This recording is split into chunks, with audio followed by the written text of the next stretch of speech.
China Robinson in for Malika Andrews, and I've got an elite panel of insiders with me today. Tim Bontemps, Bobby Marks, and Brian Windhorst. Just when it looked like the tensions with the Nets were cooling off, well, Kevin Durant turned up the heat. ESPN sources confirm KD has told Brooklyn to choose between him and Coach Steve Nash and General Manager Sean Marks. The meeting between Durant and Nets Governor Joe Tsai was first reported by The Athletic, which also noted it occurred on the one-year anniversary of Durant signing his extension. On Monday, Tsai tweeted this, quote, "Our front office and coaching staff have my support. We will make decisions in the best interest of the Brooklyn Nets." All right, Brian. Start with you. What is going on behind the scenes with the Nets right now? Yeah, this is an odd maneuver from Durant. And I use the word maneuver because this was done quite transparently to try to get the Nets to act. Either to act to clean out their front office and coaching staff, or to act in get things moving on a trade. But the timing of it is very strange. It's not something that you would normally see a player do. You know, the NBA is 75 years old. Star players have wanted their coaches fired for 75 years, and I am guessing they will want them fired for 75 more years. It's not something that's unusual. It's happened before. It'll happen again. But for him to not bring this up at the end of the season, to not bring this up when he asked for the trade on June 30th, to bring it up now, it's an unusual move, and it's frankly relatively easy for the Nets to say no to it, as Joe Tsai did, because the guy has asked to get out of your team. You can't acquiesce to such a demand, especially when he's got 4 years left on his contract. So I just don't. It's very difficult for me to see how Durant thought this was going to work in his favor. And as I've talked to teams around the league over the last 24 hours, they think, if anything, that this maybe restricts his opportunity to get traded in the short term. It's going to make it even harder for teams to want to meet the price that the Nets have already put up so high that has slowed all of this down in the first place. Tim, I thought that the tweet by Joe Tsai was very telling. What do you make of the public support for his coach and GM? Well, that was the easiest tweet sent in the history of Twitter, right? I mean, this was the easiest thing of all time for Joe Tsai to do. Let me see. I'm going to choose between a guy who 6 weeks ago asked to be traded away from my team and wants to go play somewhere else, or my coach and general manager who are under contract, right? Like that was the easiest thing I think he could have possibly done. And to me, to Brian's point, this situation is where it's been since June 30th. The price for Kevin Durant to be traded is very, very high, and no one has come close to reaching it. So everything that's happened since then, all the noise, all the drama that's gone on, the fundamentals of this situation haven't changed. Until somebody comes anywhere near the price that the Nets are willing to move on from Kevin Durant, the second part of that Joe Tsai tweet I think is interesting. We're going to do what's in the best interest of the Brooklyn Nets. Well, if they can't get anywhere near, Bobby, what Joe Tsai and Sean Marks think is good value for Kevin Durant, what's best for the Brooklyn Nets is to have Kevin Durant under contract for 4 years on their team.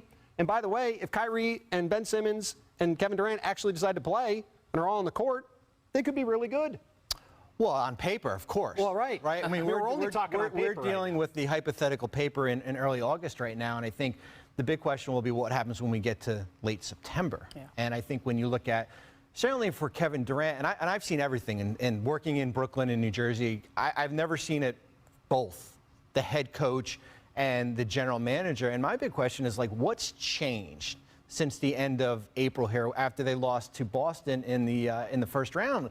Remember, Kevin Durant came out publicly right after they were eliminated, and we even have sound where he rubber stamped and endorsed Steve Nash as far as to come back for next year. And then basically, COVID, injuries, there were a lot of different circumstances here. And if he wanted Steve Nash fired, it would have been right then. It would have been a week later, not, right now.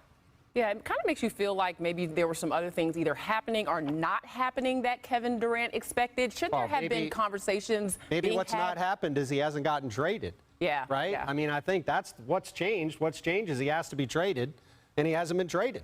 So, I mean, I think that's where we're sitting right now, where I think when this all happened 6 weeks ago, I'm sure Kevin assumed he'd be traded somewhere. The teams would line up, offer what the Nets would want, and a deal would get done. And what's happened is teams have been hesitant to offer that price because, as we all know at this point, teams don't think that the Nets have the leverage to really hold this thing out and get to where they need to do to get the right price. And so Kevin Durant is still on the Nets. The Nets are still sitting here in the same place they've been for weeks. We're still talking about it like we have been for weeks. And nothing has changed. And, you know, for everything that's happened over the last 24 hours, I still think that's the case. I just don't think anything's really changed. So, Brian, I go back to you then. If nothing does change, is there any chance that KD could decide to sit out if the Nets don't make a deal?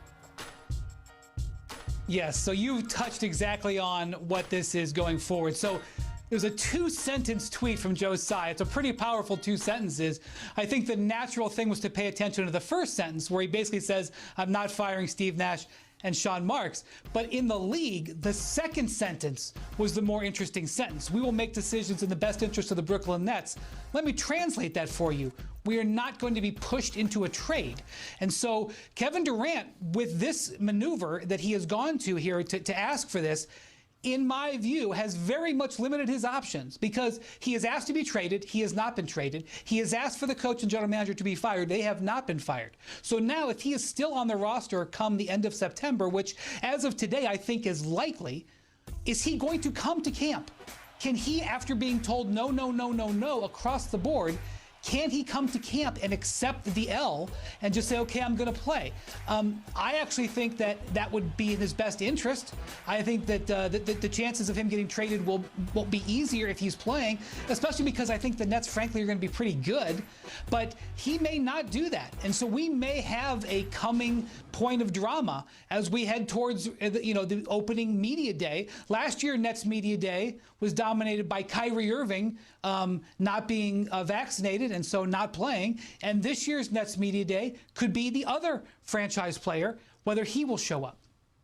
Well, and I think the big thing is how much money does he want to forfeit? It's $500,000 for every game he sits out. It's $469,000 here. And I think, certainly the financial element will come into play here. But if I'm a team out there, is my interest in Kevin Durant going to increase or decrease based on what's going on right now? And if I'm, everyone, you read people say, well, just pick Kevin Durant in this situation. Fire Sean Marks.